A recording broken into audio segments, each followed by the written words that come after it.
from Bloom Perfumery. This time it's about the Dare to Wear perfumes. We have put them together in an edit and a sample pack, available from our website. And tonight we will discuss why did they end up in that edit.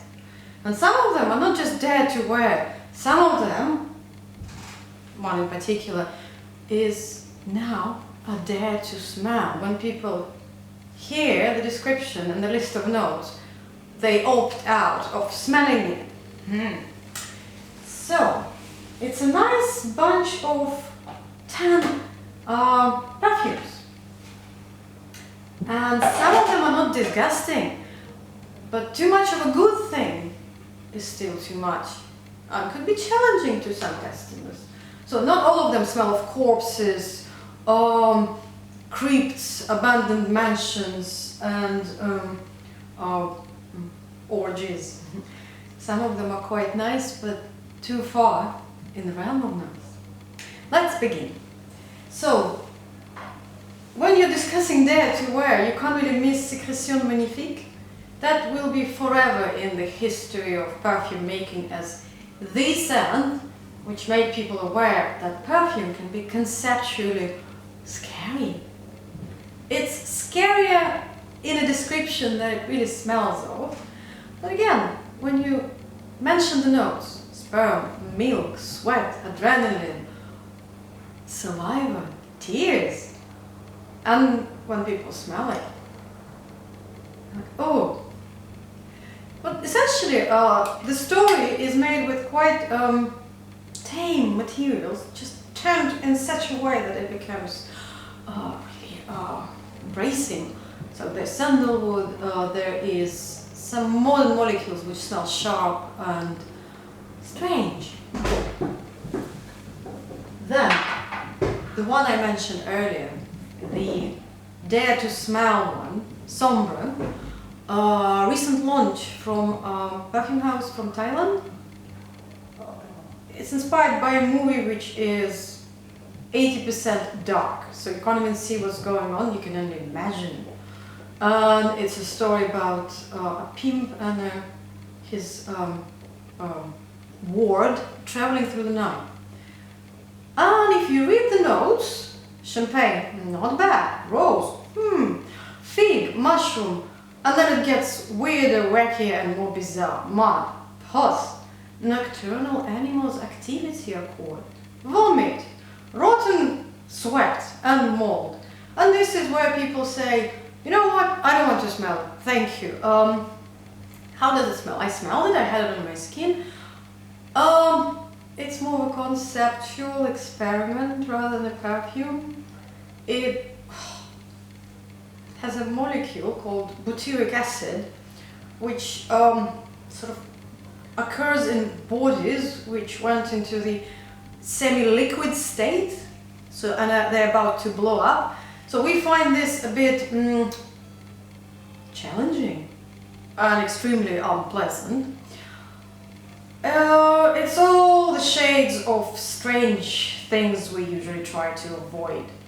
And let champagne in the opening not fool you. Yes, it exists. Try it if you dare.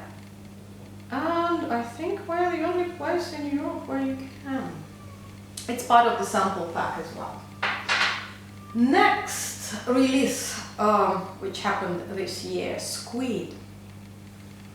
Modeled on the aroma of a squid beak, the perfumer located on the beach. So it smells of dark depths of the ocean. It's mineral, it's strange, and I find it personally challenging. But a lot of customers get it. Because the other theme in this perfume is incense, and that darkness of the ocean somehow continues this smoke of precious resins to infinity. So it's a mysterious, strange perfume. Then, what else? Hirakim, also a recent release from Zoologist. and it's an animalic leather. When someone says animalic, be prepared for interesting, if not challenging, accords. And here in particular you have a material called hirakim, which is fossilized urine of desert rats. If you come and visit us here at Bloom, we also have natural material, which is this. It smells of old shoes, and this piece would be probably thousands of years old. So this is why I'm touching it. So hyraxes are interesting animals. They live in colonies. They're quite tidy, so they have a space dedicated for doing number one, and a space dedicated for doing number two. And number one eventually fossilizes into this wonderful perfume material. And yes, hyrax contains it. And it's warm, it's leathery, and it's worth checking out if you want to expand your knowledge as a connoisseur. You might even like it. It's very sensual. It smells of warm bodies. So, next. What else is in the pack? Ukiyo-e, which features an accord of genmai-cha. Genmai-cha is strong green tea with popped rice.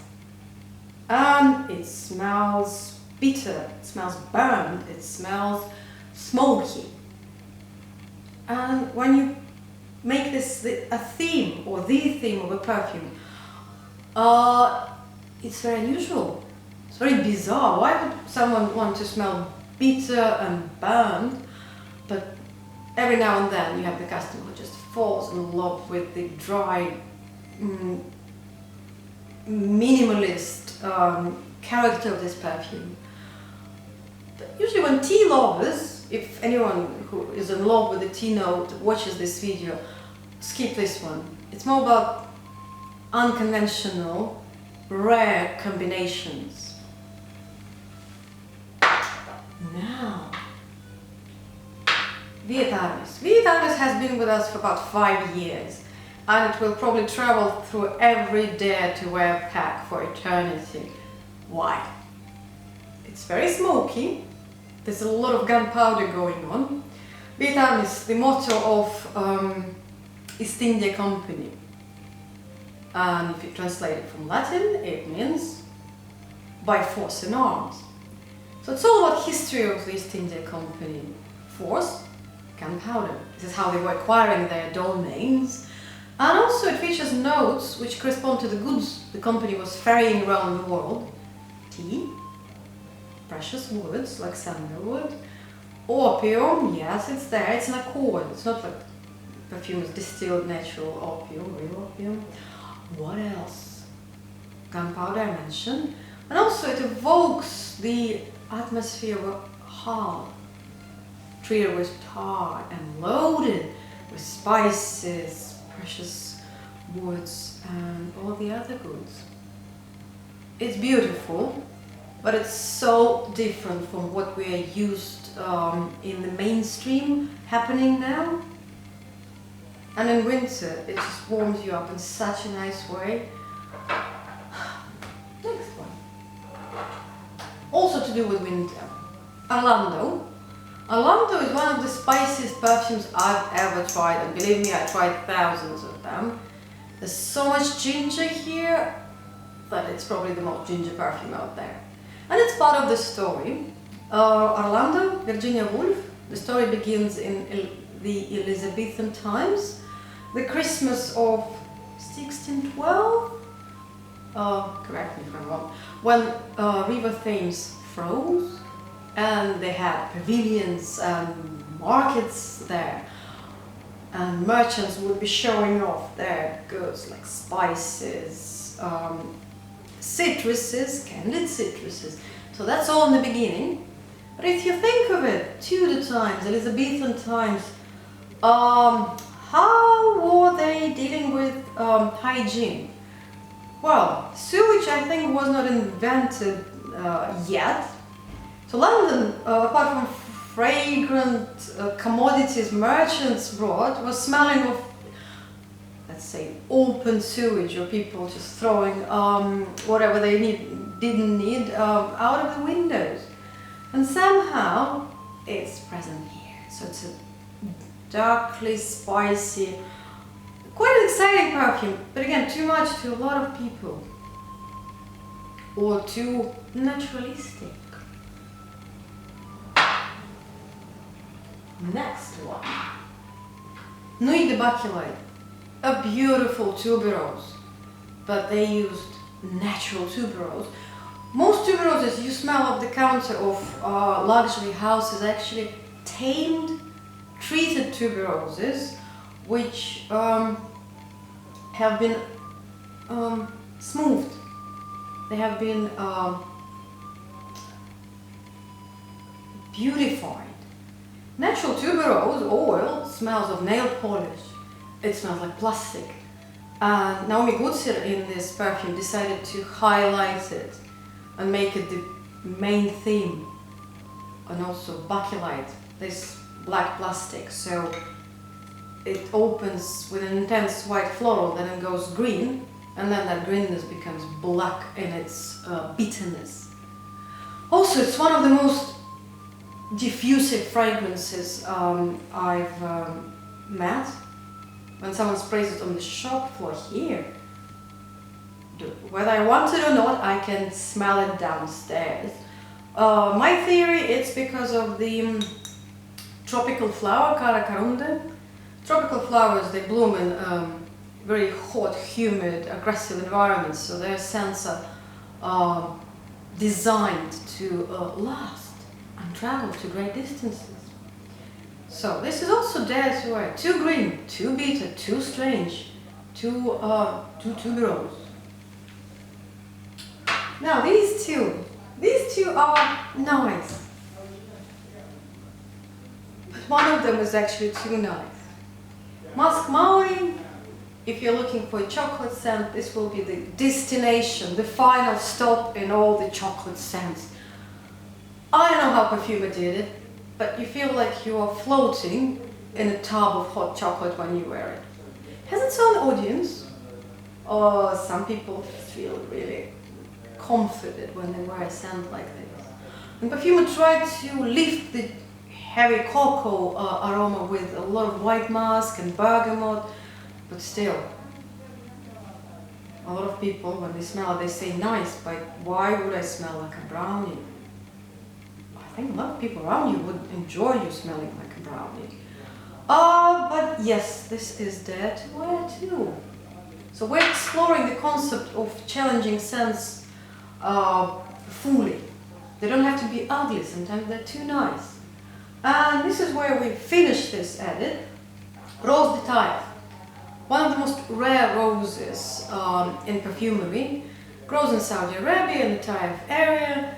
Most of the crop stays in the country. It's very hard for perfumers to get hold of this material.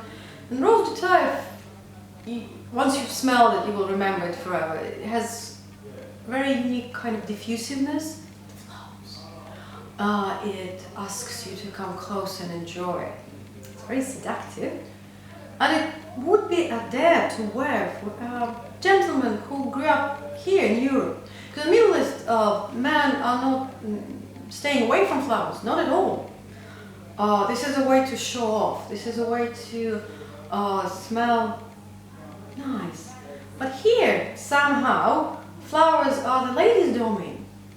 So it would be very hard for us to persuade someone who grew up in UK to wear this if it's a guy. But we always try to challenge our customs in a nice way. So that's it. From the most challenging and strange and bizarre ones to scents which are too beautiful or too nice for a lot of customers.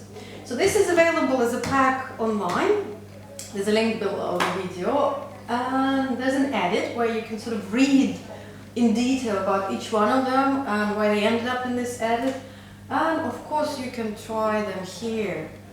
And we also have some raw materials, curiosities, which you can also ask us to show if you visit us. Thank you for watching.